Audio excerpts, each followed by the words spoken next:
जे मी सांगितलं ग्रामीण समाज व्यवस्थेचे अस्वस्थ चिंतन म्हणजे एकायतन. ऐश्वर्य पाटेकर. समाजातील चालीरीती, रूढी, परंपरा लेखकाचे नेहमीचे विषय असतात. मात्र या पलीकडे कथाबीज म्हणून माणूस केंद्रस्थानी ठेवून भावभावना आणि निरीक्षण क्षमतेतून जेव्हा अनुभूतीयुक्त कथा लिहिली जाते तेव्हा ती अस्सल ग्रामीण समाज व्यवस्थेचे चिंतन वाटते.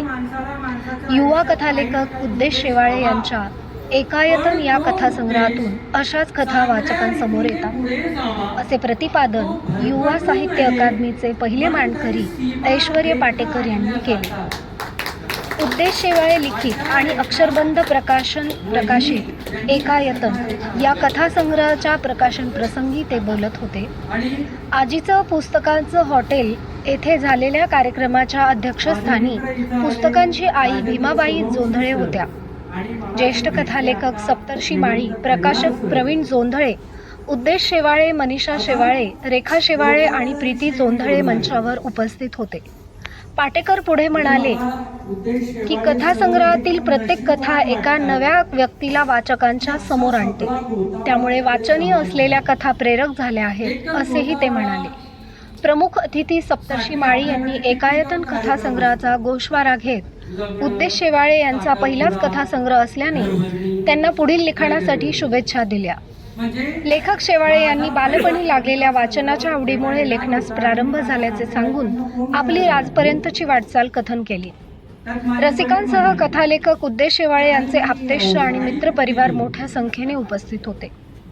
संविधान, ग्रंथपूजन आणि वृक्षपूजनाने कार्यक्रमाची सुरुवात झाली. प्रास्ताविक प्रकाश प्रवीण जोंधळे यांनी केले.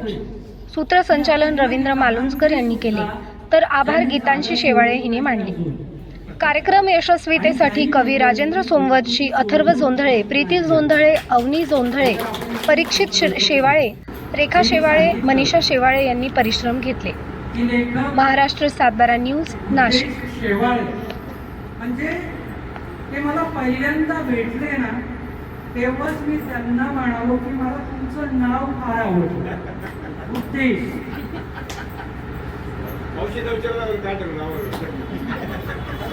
आणि असा उद्देश म्हणजे मी आधी सांगितलं, माणसाला माणसाच्या आयुष्यात काही ना काही उद्देश हवा, पण तो उद्देश चांगल्या रीतीने पुढे जावा, तो भरकटू नये म्हणून काही सीमा रेखा आखल्या जातात.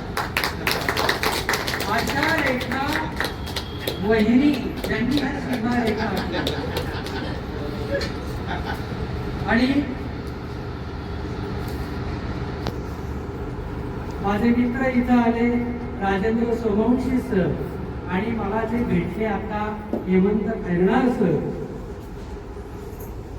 आता गोतावळ्याविषयी मी बोलणार आहे. म्हणजे मला उद्देश शेवाळे सर हे फार नशीबवान वाटतात की असा सगळा गोतावळा इकडे जमा झालाय.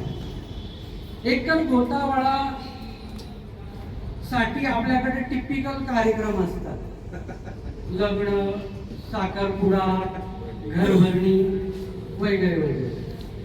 म्हणजे माझा पहिला कविता संग्रह जेव्हा येणार होता आणि मी माझ्या नातेवाईकांना फोन करायला लागलो, त्यात माझी बहीण म्हणाली की अरे मी साडी कुठली घेऊ. अगं म्हटलं तुला नाही पाहायला येणार, माझं पुस्तक तिथं होणार आहे.